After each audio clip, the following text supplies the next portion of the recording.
very very thanks to the organizers. Something about me, मैं 84 में graduation मैंने की. हमारे टाइम पे DHMS हुआ करता था. I did DHMS in 84 from Chandigarh. उसके बाद 93 में पटना से हमने ग्रेडेड डिग्री किया.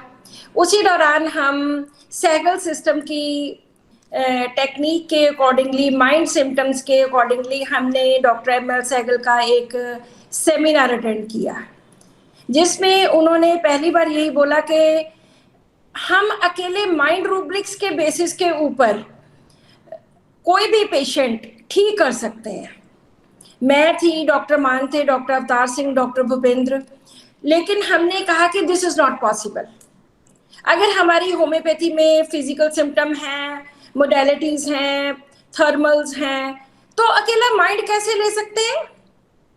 We were the first ones to, हमने उनको बिल्कुल कंडेम किया हो उस टाइम पे. तो उन्होंने एक ही बात बोली कि अगर आपने कुछ लर्न करना है, अगर आपने कुछ करना है तो खाली होके आओ. ये मत सोचो कि हमें बहुत कुछ आता है, हम तो ये सिस्टम करते हैं, उस सिस्टम में हमने इतने पेशेंट देखे हैं या इतना हमने किया है. जस्ट लर्न करो, अप्लाई करो, रिजल्ट मिलेंगे तो आप इसको अडॉप्ट कर लेना, नहीं रिजल्ट मिलेंगे तो इसको आप छोड़ देना. बिल्कुल वैसा ही हुआ. हमने इनका सेमिनार, डॉक्टर ML सहगल जी का, जिनको बहुत शत शत प्रणाम मेरा, वो चाहे अब इस दुनिया में नहीं रहे, लेकिन जो उन्होंने रास्ता दिखाया, उस रास्ते पे चल के हमने कभी पीछे मुड़ के नहीं देखा. एक केस ठीक हुआ, दूसरा केस ठीक हुआ, उसके बाद फिर तीसरा केस ठीक हुआ, डॉक्टर मान के केसेस ठीक हुए, फिर तो हम आगे ही बढ़ते चले गए.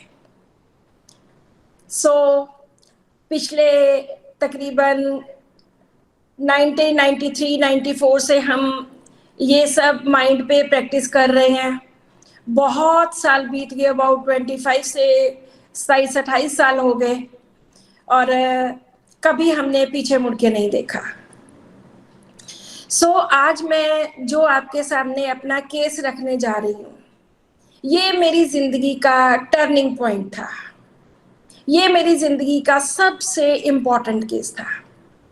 वैसे तो ग्रेजुएशन मैंने 84 में की, तब से लेके ये 96 का केस है, तब से लेके मैंने बहुत केसेस ठीक किए होंगे, परंतु एक भी केस मुझे ऐसा याद नहीं है जो मैंने एक सिंगल डोज दी हो या जिसमें कोई खास मैंने रूब्रिक्स अप्लाई किए हो या खास कुछ अप्लाई किया हो जिसके साथ मुझे रिजल्ट मिले हो. ये मेरी जिंदगी का सबसे पहला केस था जिसने मुझे होम्योपैथी को और दृढ़ता से और सिंसेरिटी से प्रैक्टिस करने के लिए मजबूर कर दिया. मैं शुरू करती हूँ अपना एक केस.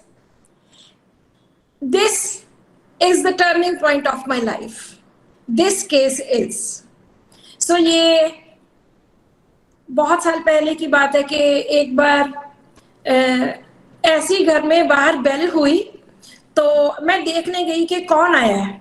तो एक वहां पे लेडी खड़ी थी, कोई स्कूल टीचर, और उन्होंने मुझे पूछा, वो कोई सर्वे कर रहे थे, तो उन्होंने पूछा कि क्या करते हो. तो then I said I am a homeopathic doctor. मेरे हस्बैंड भी होम्योपैथिक डॉक्टर है, मैं भी होम्योपैथिक डॉक्टर हूँ. तो कहते हैं अच्छा फिर आप प्रैक्टिस करते हो यहाँ पे. मैंने कहा हाँ जी. कहते मेरी बेटी को भी प्रॉब्लम है.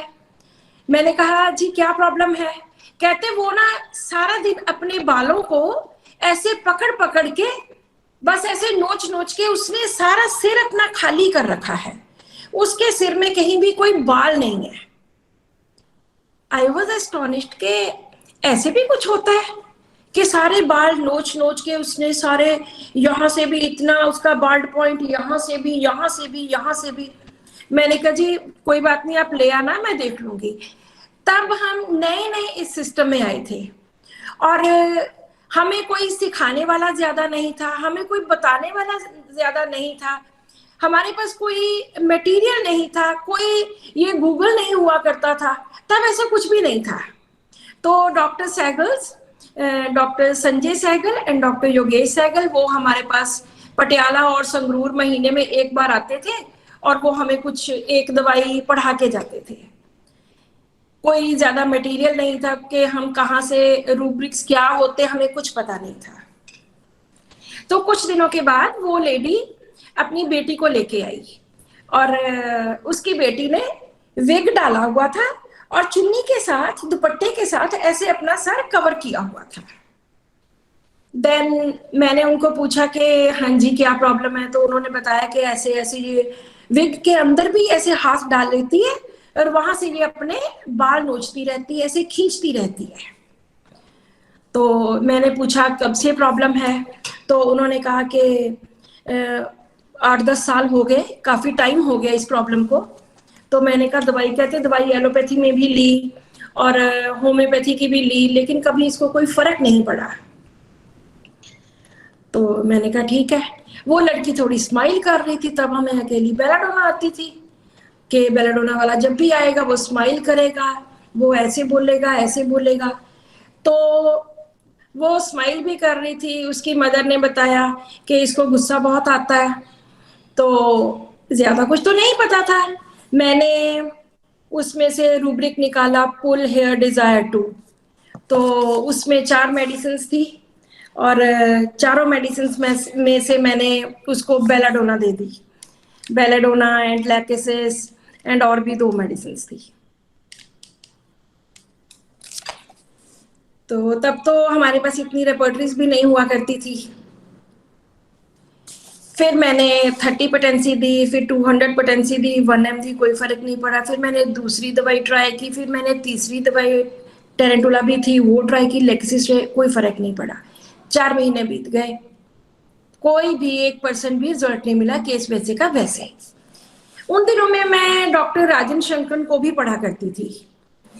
तो मेरे मन में आया कि सब बुक्स में लिखा है कि जो पेशेंट बोलता है वो हमारे लिए ज्यादा इंपॉर्टेंट होता है।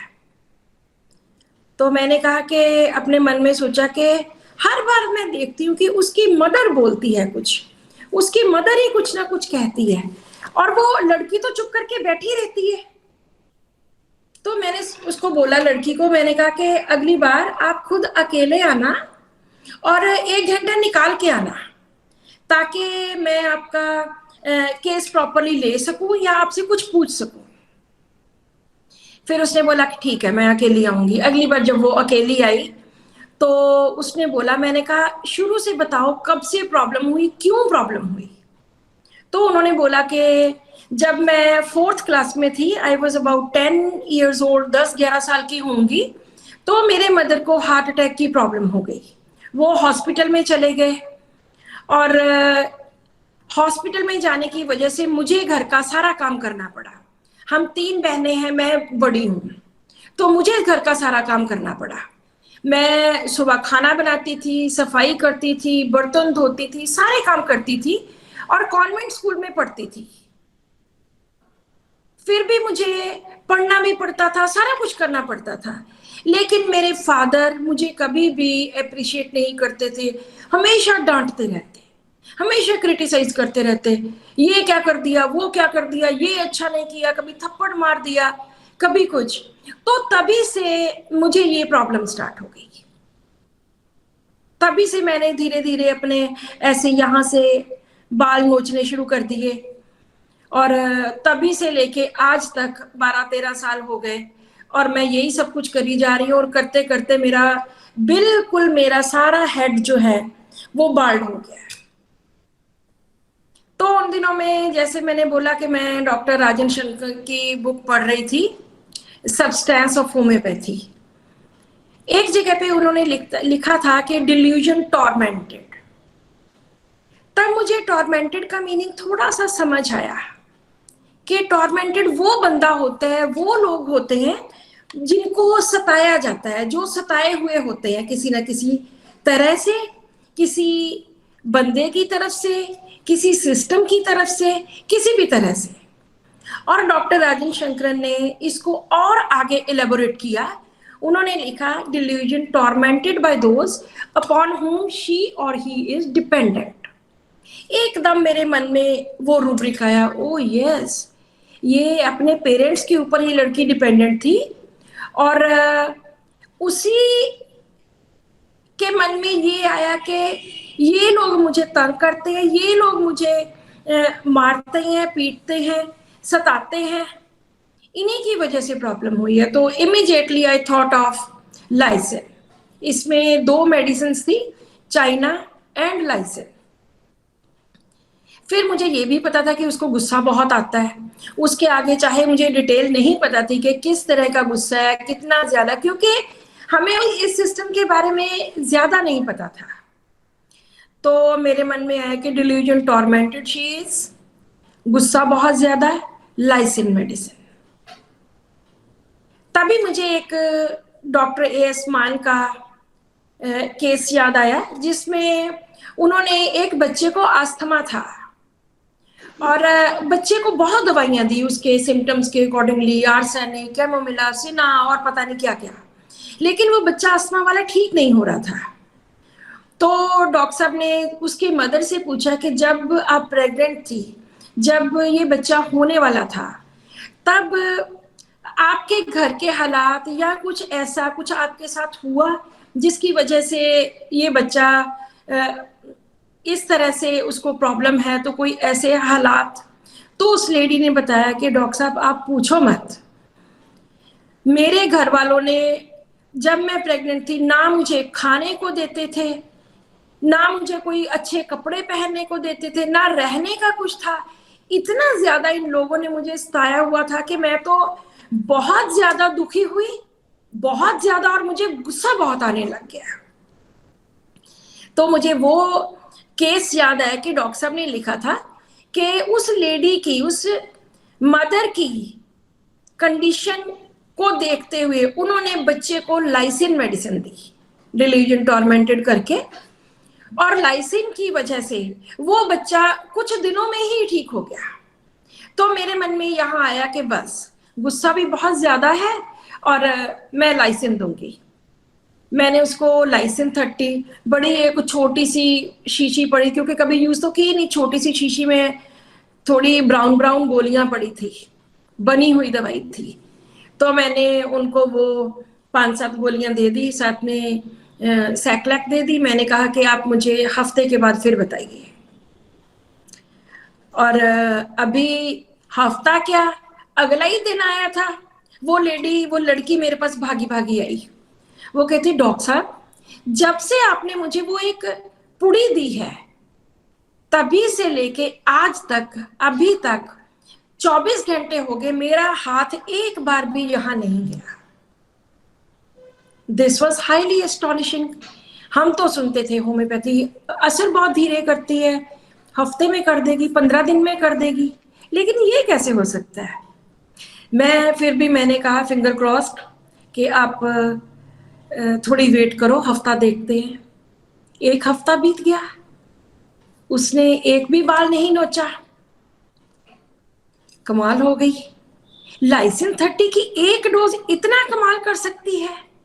इसने मेरे ऊपर बहुत ज्यादा प्रभाव डाला कि ये कैसे हो सकता है, होम्योपैथी कितनी वंडरफुल साइंस है। फिर मैंने उनको दोबारा से सैक्लैक दी 15 डेज के लिए, मैंने बिल्कुल रिपीट नहीं की। सैक्लैक दी 15 डेज के लिए, फिर नेक्स्ट 15 डेज के लिए। थोड़े दिनों के बाद, महीने 1.5 महीने के बाद, उसके छोटे छोटे हेयर ग्रो करने शुरू हो गए। और दिसंबर में उस लड़की का बर्थडे था, तो उसने बोला कि डॉक्टर साहब मेरे बहुत छोटे छोटे बहुत सुंदर से बाल आए हैं, और अभी मैंने उस एक डोज से बिल्कुल भी एक भी बाल प्लक नहीं किया।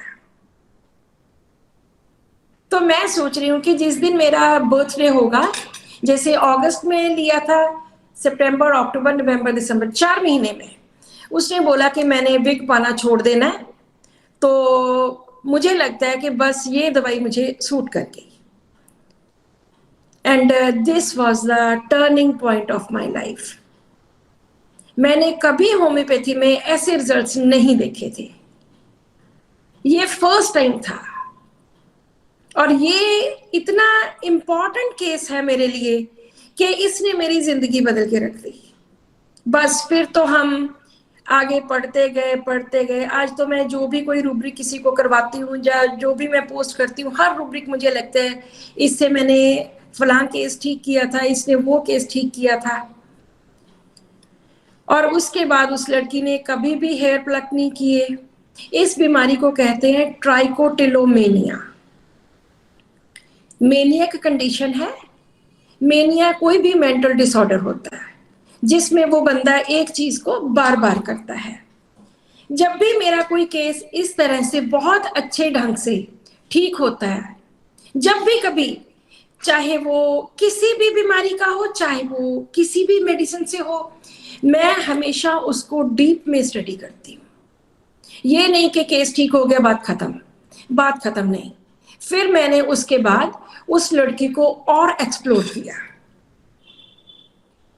तो मैंने उससे पूछा कि आप अपनी नेचर के बारे में बताइए। उन्होंने अपनी नेचर का बताया कि डॉक्टर साहब मुझे बहुत गुस्सा आता है और मैं गुस्से में बहुत ज्यादा कुछ कह देती हूँ, इतना ज्यादा गुस्सा कि पूछो मत। मैंने कहा फिर कहते मैं 2 मिनट में मुझे लगता है ओहो ये तो मैंने बहुत गलत कर दिया, और मैं फिर उसी वक्त सॉरी फील करती हूँ। चाहे मम्मी हो चाहे मेरी कोई फ्रेंड हो, मैं उसी वक्त सॉरी फील करती हूँ। तो ये लाइसिन का बहुत करेक्टरिस्टिक एंगर का रूब्रिक है। Anger alternating with quick repentance. उसके बाद फिर मैंने उसको और पूछा कि और बताइए अपने बारे में। तो उन्होंने जितने भी रूब्रिक्स या जितने भी अपने बारे में चीजें बताई वो हूबहू लाइसेंस से मैच करती थी, हूबहू। मैंने बहुत बार मेडिसिन को पेशेंट के सामने रख के स्टडी किया। एक बार मेरे पास प्लेटिना एक ऐसा आया जिसको मैंने बिल्कुल सामने रख के स्टडी किया, और प्लेटिना वो मुझे कभी नहीं भूल सकती। हमेशा पेशेंट्स ही होते हैं जो आपको कुछ सिखा के जाते हैं। एक बार एक पेशेंट मुझे चाइना सिखा के गया, एक पेशेंट मुझे कैलकेरिया कार्प सिखा के गया, एक पेशेंट मुझे लाइको सिखा के गया। सो इस तरह इस पेशेंट ने मुझे लाइसिन सिखाई। ये मेरी पहली मेडिसिन थी जो मैंने इतनी डिटेल में पढ़ी। डिल्यूजन टॉर्मेंटेड हीज में 2 मेडिसिन हैं, लाइसिन एंड चाइना।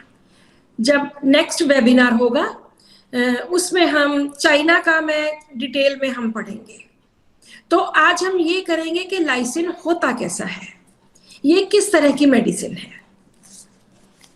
जैसे कि हम सब जानते हैं कि डॉग के, रेबिड डॉग के सलाइवे से बनी हुई ये दवाई होती है। तो ये पेशेंट एक्ट भी रेबिड डॉग की तरह करता है। जिन लोगों ने घर में डॉग्स रखे हैं उनको डॉग के बिहेवियर के बारे में बहुत पता होगा। डॉग आपसे बाय चांस कोई उसके पैर के ऊपर रखे, वो एकदम काटने को पड़ेगा, लेकिन 2 मिनट के बाद वो आपके पैरों में आके लेट जाएगा। अभी नीचे लिखा है टॉर्मेंटेड में 10 मेडिसिन हैं। बहुत ज्यादा न्यू एडिशंस हो रही हैं, बहुत ज्यादा कंफ्यूजन हो रही है। जब तक मैंने ये केस ठीक किया था, इवन पिछले कुछ टाइम तक इसमें 2 ही मेडिसिन थी। अभी जस्ट नीचे किसी ने लिखा है उसमें कि there are 10 medicine under tormented. कोई बात नहीं, उनको भी स्टडी कर लेंगे, लेकिन आज हम लाइसिन कर रहे हैं। लाइसिन में क्या होता है? Anger alternating with quick repentance. Patient ने बोल दिया गुस्से में, बहुत गुस्सा आया, साथ के साथ रिपेंटेंस, पछतावा होता है कि ओहो आगे से मैं ऐसा नहीं करूंगा। लेकिन ये रिपेंटेंस क्विक होनी चाहिए। जैसे बहुत बार डॉक्टर्स पूछते हैं कि डॉक्टर साहब पेशेंट आता है गोडे के दर्द के लिए, आर्थराइटिस के लिए, या पेशेंट आता है किसी फिजिकल प्रॉब्लम के लिए, तो हम उससे क्या पूछे कि आपको गुस्सा कितना आता है। ये प्रॉब्लम हमारे साथ भी हुई थी जब हम नए नए थे। तो मैं डॉक्टर मान को बोलती थी डॉक्टर साहब मैं कैसे पूछूं, पेशेंट का घुटना दर्द हो रहा है और मैं पूछूं उससे कि आप खर्चा कितना करते हो, तो दिस लुक्स ऑकवर्ड। हमें लगता है कई बार कि कैसे पूछेंगे, लेकिन क्योंकि हमने उसकी साइकी जाननी है, उसके बारे में जानना है, उसका बिहेवियर जानना है, इसलिए हमारे लिए जरूरी है। अगर आपको लगता है कि आप पूछ नहीं सकते तो पेशेंट को बोलो कि हम आपका स्वभाव जानना चाहते हैं, क्योंकि हमारी मेडिसिन स्वभाव के ऊपर बेस्ड होती है, तो पेशेंट को बिल्कुल भी ऑकवर्ड नहीं लगेगा, ना आपको लगेगा। लास्ट टाइम डॉक्टर एस मान जी ने मेडिसिन करवाई थी सल्फर, पिछले सैटरडे, तो उसमें उन्होंने anger alternating with quick repentance करवाया था। सल्फर में भी क्विक रिपेंटेंस है, सल्फर, लाइसिन, क्रॉकस, ये कुछ मेडिसिन हैं। जो सल्फर का पेशेंट है वो म्यूजिक से बहुत परे होता है, वो म्यूजिक बिल्कुल भी सुन नहीं सकता है, और अम्यूजमेंट एवर्स टू, बिल्कुल भी उसको कोई अम्यूजमेंट नहीं चाहिए होती, म्यूजिक एग्रीवेट। और जो सल्फर का पेशेंट है उसके दिल की धड़कन बढ़ जाती है जब वो म्यूजिक सुनता है। तो अगर घर में बच्चों ने टीवी लगाया, ऊंचा लगाया, या कोई म्यूजिक चल रहा है, तो ये सल्फर वाला पेशेंट हमेशा कहेगा कि इसको बंद कर दो, जैसे डॉक्टर साहब ने बताया था। इसके ऑपोजिट दूसरा और मेडिसिन है anger alternating with quick repentance में, क्रॉकस टाइवा। इसको म्यूजिक हर वक्त चाहिए, बहुत अफेक्शनेट पर्सनैलिटी होती है, बहुत चीयरफुल होता है, बहुत हैप्पी पर्सन है, लेकिन जब गुस्सा आता है तो बहुत कुछ बोल देना और बोल के साथ पछतावा होना। क्रॉकस में हम देखें, चीयरफुल म्यूजिक फ्रॉम म्यूजिक एमिलियरेट्स, गाने सुनता है, गाने सुनने से उसको बहुत मजा आता है। And singing involuntarily on hearing a single note संग, किसी का भी बाहर से कोई आवाज सुन ली, किसी गाने की छोटी सी धुन सुन ली, बस उसी पे वो गाने शुरू कर देगा। तो सल्फर में म्यूजिक बिल्कुल उसको एग्रीवेट करता है, इसमें एमिलियरेट करता है। लेकिन सल्फर क्योंकि बहुत ज्यादा रिलीजियस होता है, तो उसको जो म्यूजिक शब्द होते हैं, जो धार्मिक शब्द होते हैं, जो भजन होते हैं, वो इसको बहुत पसंद होते हैं सल्फर को। चाहे म्यूजिक एग्रीवेट करता है, जो धड़ धड़ वाला म्यूजिक है वो उसके दिल में लगता है सीधा सल्फर के। और लाइसिन में गुस्से के इतने ज्यादा रूब्रिक्स हैं कि लगता है कि गुस्से के सिवा है ही कुछ नहीं। Rage followed by repentance, anger, irritability and rage, ये 3 गुस्से के रूब्रिक्स हैं। इरिटेबिलिटी थोड़ी सी खींच होती है, थोड़ा सा गुस्सा, जैसे 10% कि थोड़ा सा गुस्सा आया।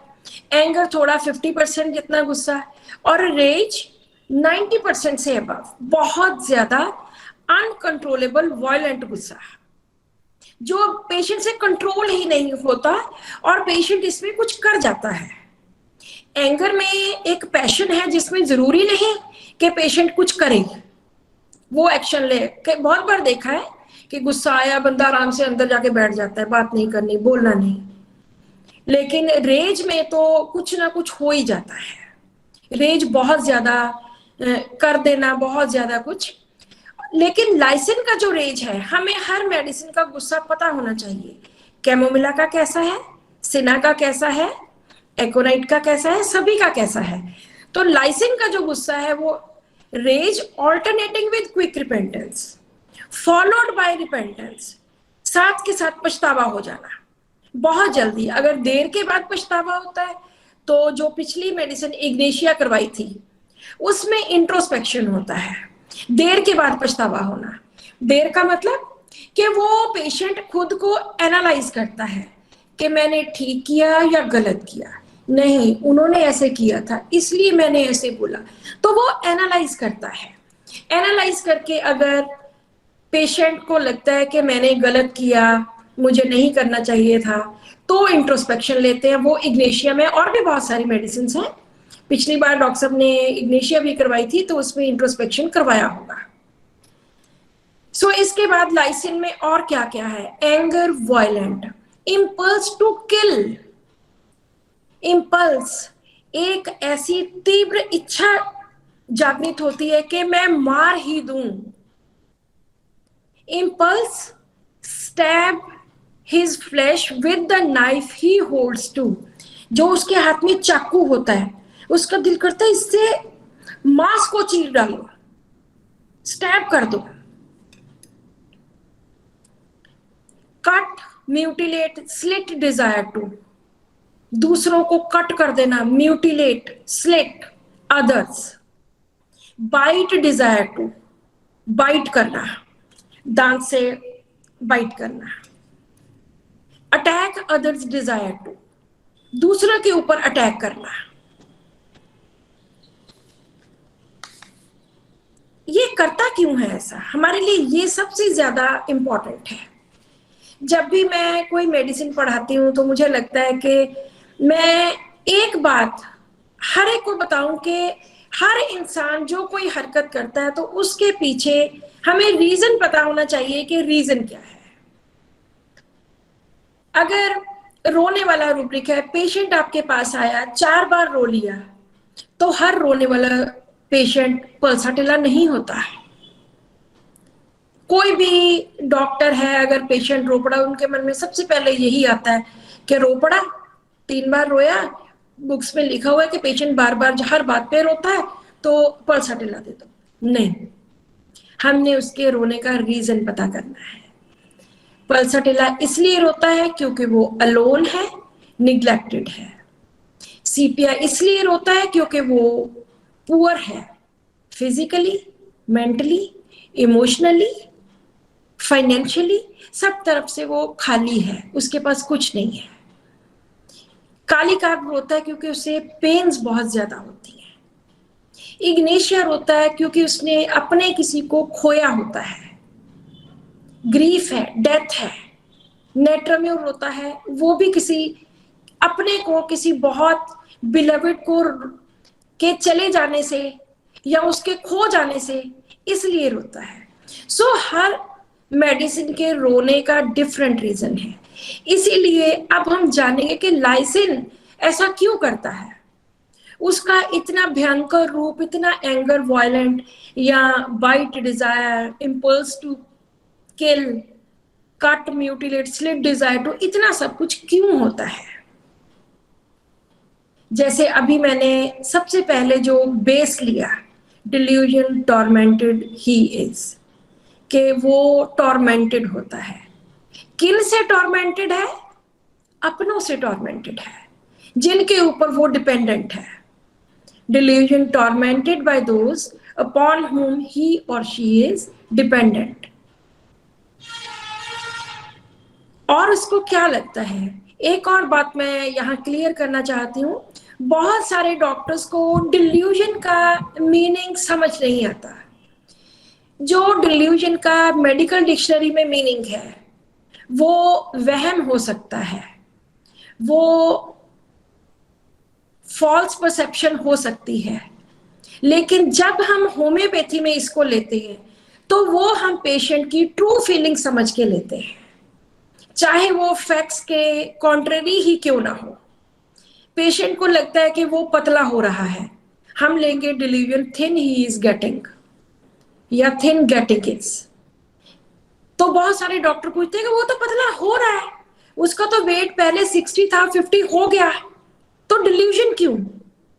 क्योंकि हम हमारी होम्योपैथी केयर पटरी में हर उस पेशेंट को जो उसको लगता है वो डिल्यूजन के अंडर लिया गया है। सो डिल्यूजन को हमने उसकी रॉन्ग परसेप्शन या फॉल्स परसेप्शन नहीं समझना है, हमने समझना है कि पेशेंट को ऐसा लगता है। सो यहाँ पे भी वो तो सच में टॉर्मेंटेड थी, तो हमने डिल्यूजन क्यों लिया? क्योंकि हमारे पास ये सब रूब्रिक्स डिल्यूजन्स के अंडर है। डिल्यूजन में ही पेशेंट ये सब कुछ फील करता है, लेकिन वो उसकी एक्चुअल फीलिंग है, वो एक्चुअल उसके साथ हुआ है। So delusion tormented, delusion is being injured. Injury physical भी हो सकती है, इंजरी मेंटल लेवल पे भी हो सकती है। तो उसको लगता है कि मैं इंजर हुआ हूं, मेरी फीलिंग्स हर्ट हुई हैं।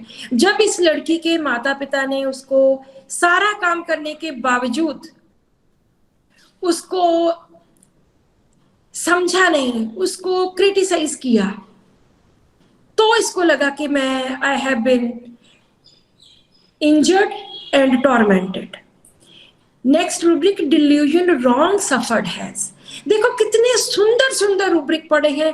ये रूब्रिक्स हमने कभी यूज ही नहीं किए थे, और ये डॉक्टर एम एल सहगल जी की ही इतनी उनकी तपस्या है, इतना उनका विजन है, जिसकी वजह से हम ये रूब्रिक सब यूज कर सके।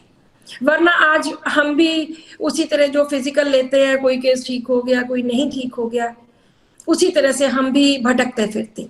उन्होंने एक ऐसा रास्ता दिखाया जो जिसमें रोशनी ही रोशनी है, जिसमें इतनी रोशनी है कि जितनी मर्जी बांटते चलो फिर भी और रोशनी है। दोबारा बार बार उनको शत शत नमन करने को जी चाहता है। सो लाइसिन का नेक्स्ट रूब्रिक अगर लेंगे तो वो है डिल्यूजन रॉन्ग हैज सफर्ड, कि मेरे साथ जो हुआ गलत हुआ, मेरे माता पिता ने जो मेरे साथ किया बहुत गलत किया, उनको ऐसा नहीं करना चाहिए था। Delusion nothing he could do, मैं तब कुछ नहीं कर सकती थी, बिकॉज मैं बच्ची थी, आई वॉज जस्ट 10-12 साल की। Delusion nothing he could do at that time, past tense है, मैं तब कुछ नहीं कर सकती थी।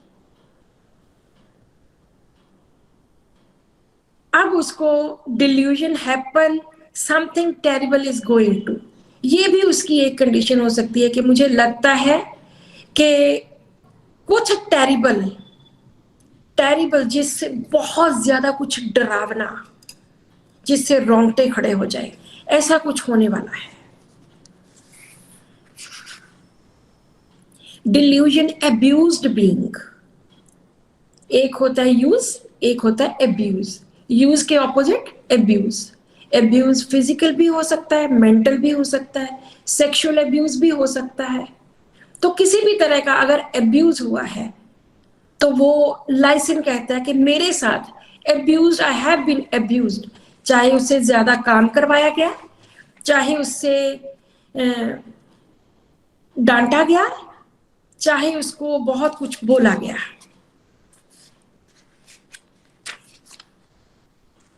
इसके साथ अगर हम सट्रामोनियम को कंपेयर करते हैं इंजर्ड वगैरह लेके, तो सट्रामोनियम बाहर वालों से इंजर्ड है और वो बचना चाहता है, वो घर वालों से आके चिपकता है, बिल्कुल ऑपोजिट स्टेट है। अगर हम इसका डीडी करते हैं सट्रामोनियम के साथ लाइसिन का, तो वो भी इंजर्ड है, वो भी बहुत ज्यादा तंग है, फिजिकली मेंटली इंजर्ड है, और वो एस्केप करता है इस कंडीशन से। कैसे करता है?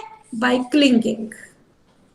ये घर वालों से सताया हुआ है और वो सट्रामोनियम बाहर वालों से सताया हुआ है और वो घर वालों को आके क्लिंग करता है।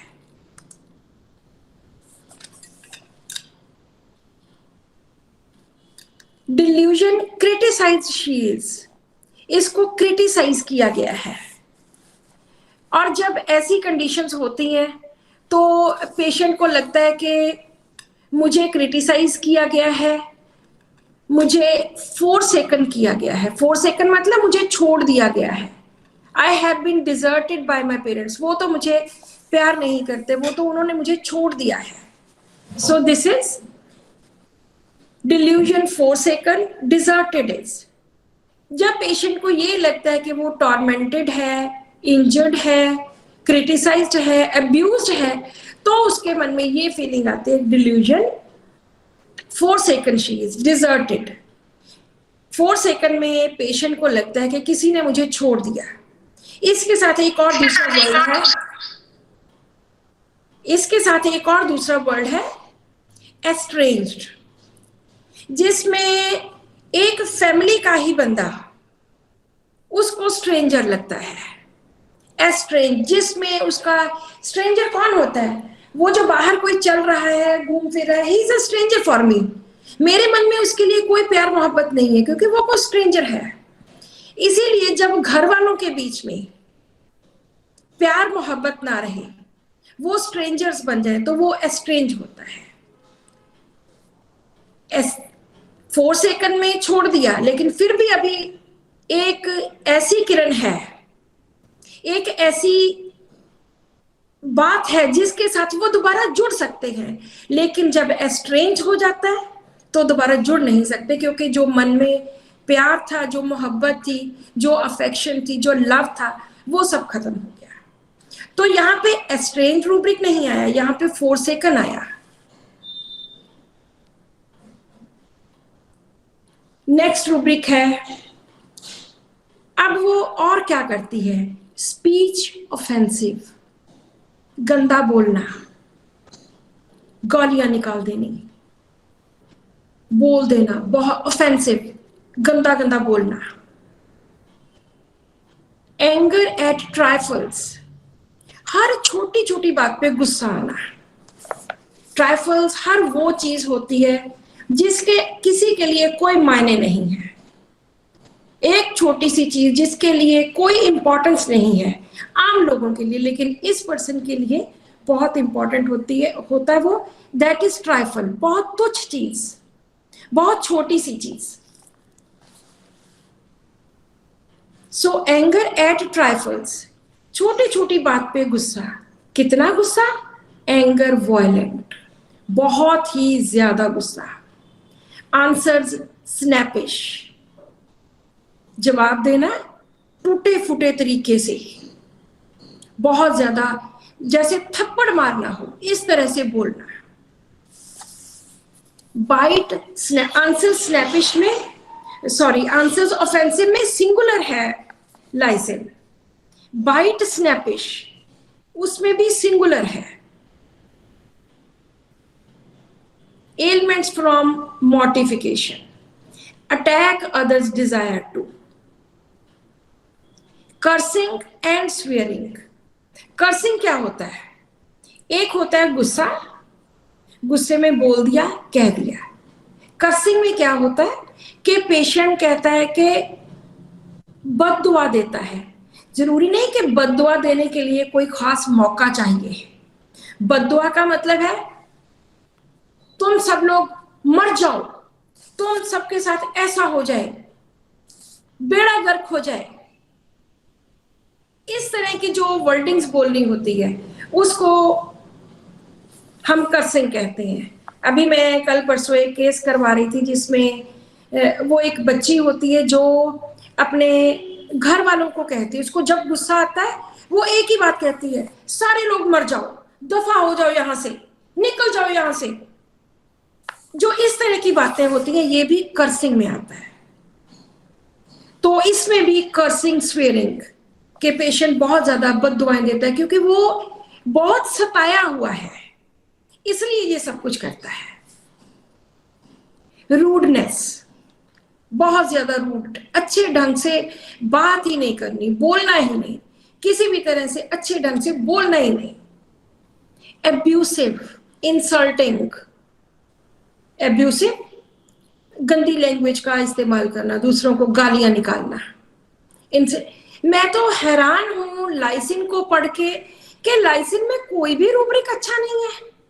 सारे लड़ाई, मार कुटाई, गुस्सा, रेज, गालियां, इसी तरह के रूब्रिक्स हैं। Offended easily takes everything in bad part, चाहे किसी ने कुछ बुरा किया हो, चाहे किसी ने कुछ अच्छा भी किया हो, तब भी ये ऑफेंडेड इजीली मतलब नाराज जल्दी हो जाना है। तो ये इतनी जल्दी नाराज हो जाता है कि हर चीज को ये बुरे तरीके से ही लेता है कि इन्होंने मेरे साथ बुरा ही किया है। Throws things away at persons,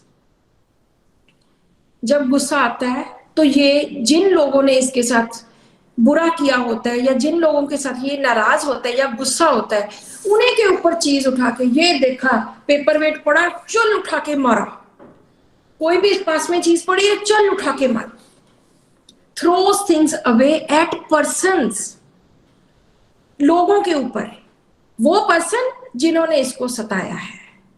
ये सताने वाला जो इसका मैटर है, ये हमेशा इसके साथ रहेगा, यही इसका मेन किंग पिन है। इसको सताया गया है, इसको क्रिटिसाइज किया गया है, इसको अब्यूज किया गया है, इसके साथ गलत हुआ है, रॉन्ग सफर्ड है, ये सारे के इर्द गिर्द ही लाइसिन सारी घूमेगी।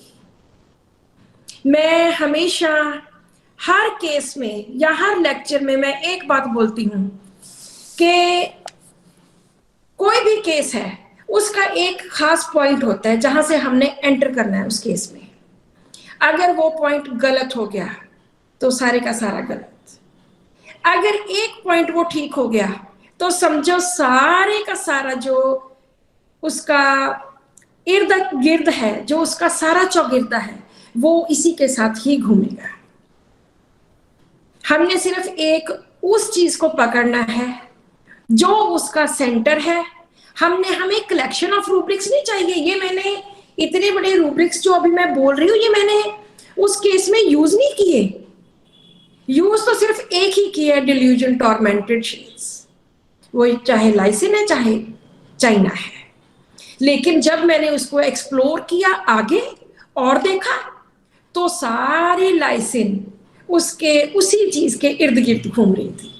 सो जब भी कोई केस लेना है तो हमेशा उसका सेंटर फाइंड आउट करने की कोशिश करो।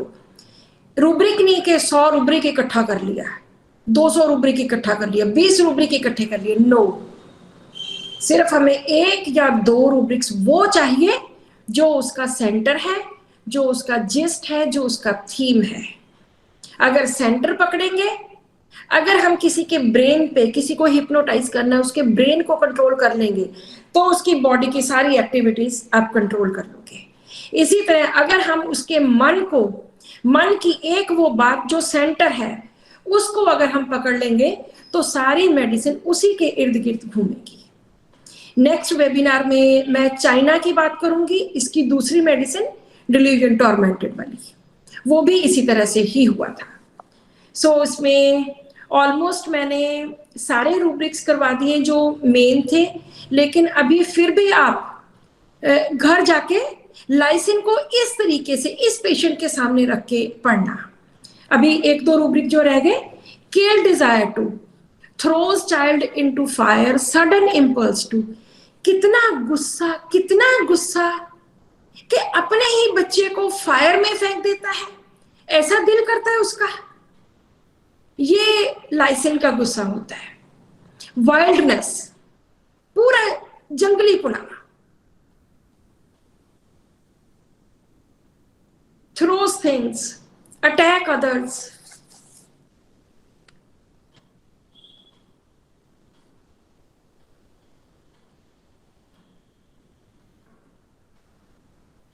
barking noises, growling like a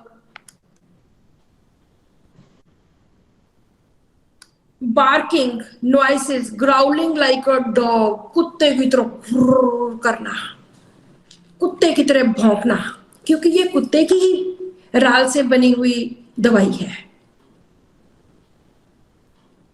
bite spoons, break things, desire to, चीजों की तोड़फोड़ करनी, ऑब्जेक्ट्स, क्रुएलिटी, इनह्यूमैनिटी, बहुत ज्यादा क्रुएलिटी दिखानी, इनह्यूमैनिटी दिखानी। ये नहीं है कि इसमें कुछ खुशी वाले या पॉजिटिव रूब्रिक नहीं होंगे। अगर इसमें 90 रूब्रिक्स, मैं तो कहूंगी 95 इसमें नेगेटिव रूब्रिक्स हैं, तो सिर्फ 5% रूब्रिक्स ही आपको इसमें अच्छे मिलेंगे।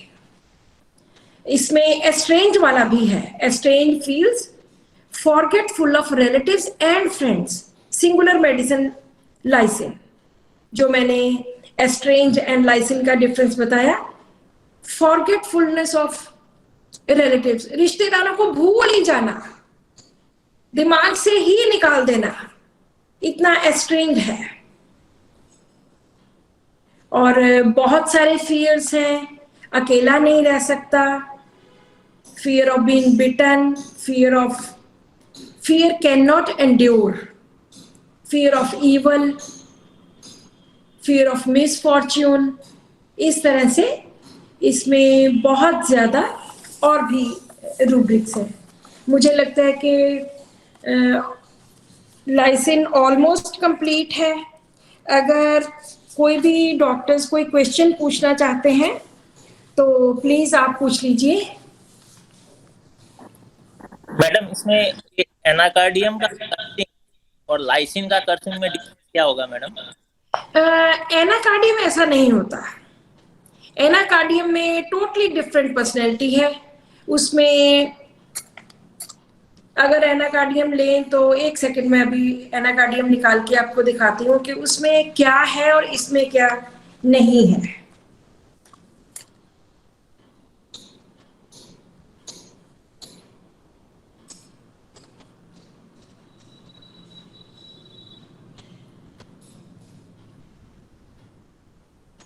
पहली बात तो सबसे यही है कि एनाकार्डियम में टॉर्मेंटेड वाली फीलिंग नहीं है, चाहे वो बहुत गुस्से वाला है बहुत ज्यादा, और careless husband and child, pushes away, anger, violent anger, chaotic behaviour. इसकी मेंटेलिटी टोटली डिफरेंट है। कभी एनाकार्डियम को लगता है कि ये बहुत अच्छा है, कभी इसको लगता है बहुत बुरा है। एनाकार्डियम एक बहुत बड़ी मेडिसिन है जिसको हम अभी 2 मिनट में डिस्क्राइब नहीं कर सकते अपने वर्ड्स में। कभी और किसी वेबिनार में एनाकार्डियम की हम डिटेल में बात करेंगे कि ये किस तरह का होता है, लेकिन इसमें टॉर्मेंटेड वाला वो रूब्रिक नहीं है या वो फीलिंग नहीं है। इसके कारण डिफरेंट है। Okay madam, thank you. या अच्छा, good morning madam. Good morning ji. मेरा एक सवाल था, टॉर्मेंटेड और डोमिनेशन में डिफरेंस कैसे करेंगे? या डोमिनेशन होता है कि कोई किसी के ऊपर रोक डालता है। जैसे हमारे पास एक रूब्रिक है, elements from domination, long history of, bye parents, by others. वो होता है कि दूसरे लोग आपको डोमिनेट करते हैं, लेकिन डोमिनेट का मतलब ये नहीं कि वो आपको सताते हैं। टॉर्मेंटेड में वो आपको बेसिक नेसेसिटीज के लिए दुखी करते हैं, बेसिक नेसेसिटीज भी नहीं देते। जैसे मैंने डॉक्टर मांझी वाला केस बताया कि खाने को खाना नहीं देना, रहने को प्रॉपर कमरा नहीं, पहनने को प्रॉपर कपड़े, सताया गया, जिसको तंग किया जाता है। डोमिनेशन में उससे कोई काम करवाए जाते हैं, लेकिन टॉर्मेंटेड में काम वाली बात नहीं आती। डोमिनेशन में जो सबसे बड़ी मेडिसिन है कार्सिनोसिन जी, उसमें वो सारा कुछ डोमिनेशन के अंडर आता है, लेकिन उसको कभी ये फीलिंग नहीं आती कि वो टॉर्मेंटेड है, वो सताया हुआ है, ऐसा नहीं। सो ये दोनों बहुत डिफरेंट वर्ड्स हैं। किसी के ऊपर प्रभाव डालना, किसी के ऊपर प्रभाव डाल के कुछ काम करवाना इस डोमिनेशन। टॉर्मेंट करना तो सता देना, उसको दुखी कर देना, सता मारना, ये वर्ड होता है। परसिक्यूटेड एंड टॉर्मेंटेड, अभी क्वेश्चन पूछा, जैसे मैंने बोला कि टॉर्मेंटेड बहुत हाईएस्ट डिग्री ऑफ सताना होता है, परसिक्यूटेड में उसको हरास किया गया है, तंग किया गया है, लेकिन सताने जितनी डिग्री वाला नहीं। हमारे पास बहुत सारे ऐसे रूब्रिक्स हैं जिनमें डिग्रीज का फर्क है, जैसे रेवरेंस एंड वेनरेशन, दोनों का मीनिंग सेम है, दोनों में दूसरे के लिए बहुत रिस्पेक्ट है, लेकिन जो वेनरेशन है उसकी डिग्री थोड़ी ज्यादा है। वेनरेशन में किसी की पूजा करना, किसी की उपासना करना, लेकिन रेफरेंस में किसी के लिए बहुत ज्यादा रिस्पेक्ट होना। सो टॉर्मेंटेड एंड परसिक्यूटेड। परसिक्यूटेड होता है किसी चीज ने, किसी बीमारी ने या किसी ने उसको हरास किया है, हरासमेंट हुई है उसे, किसी जॉब में हरासमेंट हो सकती है, किसी भी चीज में हरासमेंट हो सकती है, लेकिन टॉर्मेंटेड में उसको बहुत ज्यादा सताया जाता है। मैडम इसका म्यूजिक कैसा है? हाँ जी, hello, good morning madam. Good morning. लाइसिन का ये म्यूजिक से कैसे रिएक्ट करेगा? म्यूजिक के मुझे नहीं लगता इसमें कोई ऐसे खास रूब्रिक्स हैं, म्यूजिक वाले इसमें नहीं है। वो तो मैंने कंपैरिजन किया है anger alternating with quick repentance का, उसमें 7 मेडिसिन है, तो सल्फर एंड क्रोकस है, वो म्यूजिक के साथ है। इसका मुझे नहीं लगता कि इसके साथ कोई भी, मैंने कभी पढ़ा नहीं है इसका म्यूजिक वाला कोई ऐसा रूब्रिक। ये तो बेचारा दुखी है, सताया हुआ है, टॉर्मेंटेड है वगैरह। अवर्जन होना चाहिए फिर तो म्यूजिक से। हाँ जी, अगर सताया हुआ है तो अवर्जन होना चाहिए ना, म्यूजिक से भी अवर्जन होना चाहिए इसको फिर। जरूरी नहीं है कि हर चीज में अवर्शन होगी, ये तो जरूरी नहीं है।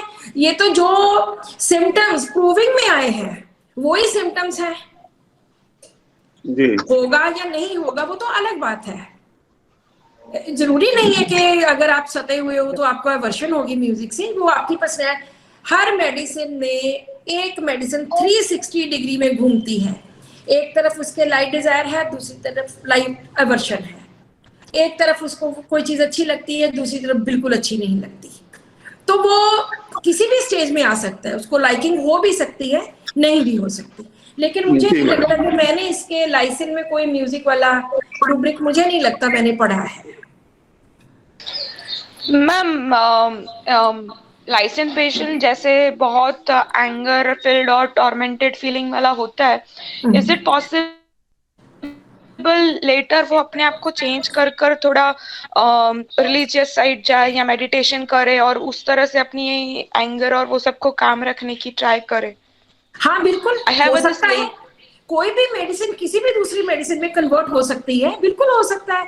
अगर तो किसी भी पर्सन को ये रियलाइज करवाया जाए कि यू हैव दिस प्रॉब्लम, आपको इतना गुस्सा आता है, आप मत करो, आप मेडिटेशन करो, आप ये करो, इसको गुस्से को कंट्रोल करने की कोशिश करो, तो हो सकता है कि लाइसिन भी उस स्टेज में, अगली किसी स्टेज में, किसी और मेडिसिन की किसी भी स्टेज में पहुंच सकता है।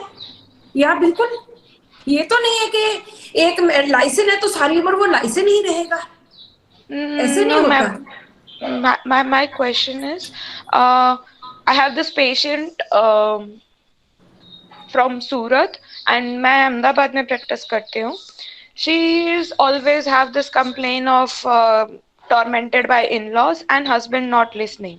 पहले मुझे it was like sepia state, but slowly over the layers when she came up very clear, मुझे I felt it like lysine. But later now she is like in a state indifferent to everybody, but at the very same time she is also into this doing meditative course and all such things to keep her mind calm. But actually वो जो 17 साल की marriage वाली feeling है कि इन लोग ने मेरे साथ ऐसा किया वैसा किया, वो अभी तक जा नहीं रही है उसकी. So it is like first layer sepia cleared out to some extent. Should I go for lysine or some religious medicine I should have to consider? Doctor Hahnemann ने लिखा है, मुझे एफोरिज्म तो भूल गया कि कौन सा एफोरिज्म है, उन्होंने लिखा है कि अगर आपको एक पेशेंट की मेडिसिन सेलेक्ट करते हो, आपको लगता है वो सीपिया है, वो लाइसिन है, वो चाइना है, वो 4-5 मेडिसिन में आ रहा है, तो आपको जो सबसे पहले जो बेस्ट सिलेक्टेड मेडिसिन लगती है आप उसको वो दीजिए। उसके बाद उसका कोर्स कंप्लीट हो जाने के बाद अगर आपको लगता है कि अब उसके सिम्टम्स कुछ चेंज हो गए, अब ये 3 चीजें ठीक हो गई, अब ये और 3 चीजें नेक्स्ट वाली वो डोमिनेट कर रही हैं, वो ज्यादा प्रोमिनेंट है, तो आप दोबारा से केस लीजिए, दोबारा से केस लेके जो मेडिसिन निकलती है वो मेडिसिन देनी है, ना कि वो मेडिसिन जो पहले में सेकंड नंबर पे आई थी वो नहीं देनी। सो ये layer by layer different layers complete होती जाएंगी, उस वजह से हम हर बार नए सिरे से केस लेंगे। नए सिरे का मतलब ये नहीं है कि दोबारा से सारा लेना है, नए सिरे से हम उसको सोचेंगे, उसके प्रेजेंट जो भी कंडीशन है उसको देखेंगे और फिर नई दवाई सेलेक्ट करेंगे। कोई भी पेशेंट कभी भी किसी भी कंडीशन में आ सकता है, I think Right. I gave your Very right. answer. Yes, ma'am, you gave your answer. Thank you. Yeah. Okay. Hello ma'am एक क्वेश्चन पूछे मैम? मैडम, हाँ जी, एक बिल्कुल जी। मैम आप जो बताई वो लड़की आपकी जो पेशेंट थी वो बार बार बाल को नोचती थी, तो ये जो एक रूब्रिक है सल्फर में कि टच इम्पेंटिंग टू टच, इसके साथ कैसे डिफरेंस करेंगे? सर, टच हर रूब्रिक का हमने वर्ड बाय वर्ड मीनिंग समझना है। टच, इम्पेल्ड टू टच, उसका मतलब है ये चीज है, मैं यहाँ पे टच करूंगी, मैं बार बार यहाँ पे टच करूंगी, लेकिन वो टच नहीं कर रही थी, वो तो प्लग कर रही थी, वो तो नोच रही थी बाल यहाँ से। टच इम्पेल्ड टू एक ऐसी माइंड की स्थिति जिसमें वो रह नहीं सकता टच किए बिना। ये चीज है, ये मैं टच करूंगा ही करूंगा, दिल में आया इसको टच करूंगा। टच इम्पेल्ड टू, वो रोक नहीं सकता अपने आप को टच किए बिना। दिस वॉज नॉट टचिंग, ये टच नहीं था, ये तो she was plucking her hair. ऐसे वो नोचती थी अपने बालों को, निकाल के यहाँ से सारा बर्ड कर रखा था उसने। सो इसलिए हर वर्ड का जो प्रॉपर मीनिंग है वो हमें अंडरस्टैंड करना पड़ेगा। उसी हिसाब से मैं तो एक बार और कहती हूँ कि जो भी डॉक्टर्स हैं वो डायरेक्ट रूब्रिक्स ज्यादा यूज करें as compare to metaphors. Metaphors में क्या होता है कि हम अपने हिसाब से वो मेडिसिन का या उस रूब्रिक को इस्तेमाल कर लेते हैं कि इसका मतलब हाँ ये हो सकता है, हर कोई अपने हिसाब से यूज कर सकता है। लेकिन अगर हमारे पास कोई डायरेक्ट रूब्रिक उस चीज का है, उस सिम्टम का है, तो हमें डायरेक्ट रूब्रिक लेना चाहिए एज कंपेयर टू। मेरे पास इसका डॉक्टर राशि एग्जाम्पल है, जो पहले उन्होंने मुझे बोला कि मैं इतना कंफ्यूज रहती थी कि क्या रूब्रिक बनाऊं, क्या कौन सा मैं मेटाफॉर लूं या कैसे करूं। जब से उन्होंने 4-6-8 महीनों से इस सिस्टम में डायरेक्ट रूब्रिक्स यूज करने शुरू किए हैं, तब से she is getting excellent results. और इन्होंने मुझे खुद कितनी बार लिखा है कि जब से मैं ये डायरेक्ट रूब्रिक्स यूज करने लगी हूँ तब से मुझे बहुत अच्छे रिजल्ट्स मिलने शुरू हुए। और रोज वो कोई ना कोई केस डालती हैं विद फोटोग्राफ्स, ताकि हमें पता चले कि ये वो ठीक कर रही हैं। सो डायरेक्ट रूब्रिक्स जो होते हैं वो मुझे लगता है कि ज्यादा इन्फ्लुएंशियल होते हैं, ज्यादा स्ट्रांग होते हैं, और उनकी पकड़ थोड़ी ज्यादा मजबूत होती है आप पे भी और पेशेंट पे भी। मैम Okay, कई thank bar you, ma'am. Hello ma'am, can I Yes. Ask?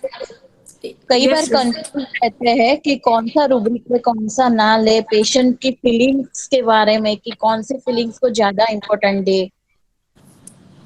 या ये तो कंफ्यूजन रहेगा जब तक आप पूरे देखो। मुझे 25-28 साल हो गए प्रैक्टिस करते हुए ऑन माइंड, फिर भी आज भी कुछ रूब्रिक्स में कंफ्यूजन हो जाती है कि इस पेशेंट के लिए ये यूज करूं या वो यूज करूं। सो ये तो आपको जितना ज्ञान आपका बढ़ता जाएगा आप थोड़ा इस कंडीशन में आओगे। लेकिन इसके लिए मेरे पास एक हल है। मैं देखती हूँ कि सपोज करो वो एक फ्रिवलेस है, एक indifferent to complaint does not है। मैं देखती हूँ कि दोनों में हम कौन सी कंडीशन में वो पेशेंट आया है, कि क्या उस कंडीशन में फ्रिवलेस यूज हो रहा है सारे रूब्रिक्स में या इनडिफरेंस यूज हो रहा है। इस तरह से हम उस पेशेंट को एक्सप्लोर कर सकते हैं आगे, और इस तरह से हम रूब्रिक ले सकते हैं। लेकिन फिर भी अगर ज्यादा कंफ्यूजन है तो थोड़ा बहुत तो आपको इसमें एडजस्ट करना पड़ेगा। एक रूब्रिक वो ले लीजिए जिसमें आपको लगता है कि आपका दिमाग कह रहा है कि पक्का ये रूब्रिक है, बस उसको पकड़ लीजिए। कई बार 3-4 डिल्यूजन आ जाते हैं तो फिर समझ नहीं आता कि कौन सा डिल्यूजन ले, कौन सा ना। ये तो इसमें डिपेंड करता है कि आप केस किस तरह से ले रहे हो। इसमें फिर एक ही तरीका है कि जो पेशेंट बार बार चीज बोल रहा है, 2 बार 3 बार 4 बार बोल रही है, उस चीज को आप ज्यादा प्रेफरेंस दो, उस चीज को ज्यादा इंपॉर्टेंस दो। इधर उधर वाले रूब्रिक्स पकड़ने की जरूरत नहीं है, हमने तो सिर्फ कोर पकड़ना है। ठीक है मैम, थैंक यू। हाँ madam, good morning ma'am. Good morning. Ma'am ये जो 4 पॉइंट आप बताते हैं एंट्री पॉइंट, उसके बारे में थोड़ा सा एक्सप्लेन कीजिए मैम, क्योंकि एंट्री पॉइंट ही नहीं मिलता तो फिर हम रॉन्ग डायरेक्शन में जा सकते हैं। या ये तो है, एंट्री पॉइंट देखो जल्दी तो नहीं मिलता, इसमें तो आपको बहुत मेहनत करनी पड़ती है। हमें 3P PPP present, predominant and persistent, इस पे फोकस रखना है। पेशेंट ने आके जो बोला, बीच में जो बोल रहा है, बाद में जो बोला, आपने वो चीज उसके ऊपर मैं तो गोला मार लेती हूँ कि ये बात वो 3 बार बोल गया, या दिमाग में आ जाता है कि इस बात के इर्द गिर्द ही सब कुछ घूम रहा है। बस जो आपके दिमाग में है कि इस चीज के इर्द गिर्द घूम रहा है, आप उस चीज को पकड़ो। नेक्स्ट वेबिनार में मैं चाइना की बात करूंगी, वो भी टॉर्मेंटेड है, उसकी कंडीशन कैसी होती है, तो उसमें भी आपको यही पता चलेगा कि मैंने कोर कैसे पकड़ा। ये कोर पकड़ना कोई खाला जी का भाड़ा नहीं है, ये बहुत बड़ा एक, आपको बहुत एक्सपीरियंस चाहिए इसके लिए। अगर आज मैं लेक्चर दे रही हूँ या आज मुझे लगता है कि कोर पकड़ सकती हूँ, तो ये कोई इतनी जल्दी नहीं होता, हमें प्रैक्टिस बार बार बार बार रोज प्रैक्टिस करनी पड़ती है। एवरी डे मेरे पास हर वक्त रेपर्टरी होती है, कुछ भी दिमाग में आया उसके साथ वाला रूब्रिक निकाल लिया। मैं पिछले 6 साल से लगातार बहुत सारे ग्रुप्स में एक रूब्रिक सुबह 8 बजे डालती हूँ। बहुत छोटा सा रूब्रिक होता है, बहुत छोटी सी एक्सप्लेनेशन होती है, लेकिन वो रूब्रिक्स मुझे बहुत कुछ सिखा के जाते हैं। 6 साल हो गए, सुबह 8 बजे। आज मैंने, क्योंकि 8 बजे यहां आना था, वो मैंने 7:50 पे डाला। तो आपको वो रेगुलर रूटीन बनानी पड़ेगी, रेपर्टरी पढ़ने की, मेडिसिन को पढ़ने की, और फोकस करना पड़ेगा। अगर आपके पास एक पेशेंट आपका बहुत ठीक हो गया, आप पूरा 1 महीना लगा लो उसको पढ़ने के लिए, उस पेशेंट को बार बार सोचने के लिए, उसकी दवाई को अंडरस्टैंड करने के लिए। अगर 1 महीने में एक पेशेंट की एक दवाई भी आप मास्टर करते हो, तो 1 साल में 12 महीने होते हैं, आप 12 मेडिसिन मास्टर कर सकते हो। लेकिन 12 होती नहीं है, फिर भी आप 12 मेडिसिन अगर मास्टर करो तो देखो बात कहाँ पहुंचेगी। सो इसमें परसिवरेंस है, इसमें पेशेंस है, बहुत ज्यादा पढ़ाई करनी है, बार बार पढ़ना। ये नहीं कि मेरे घर का काम, घर का तो मेरे भी काम होता है, लेकिन जो टाइम मैंने अपनी पढ़ाई को देना है, पढ़ाई को ही देना है। सो इसलिए तब आप जाके मास्टर करोगे कि हम कोर कैसे पकड़े।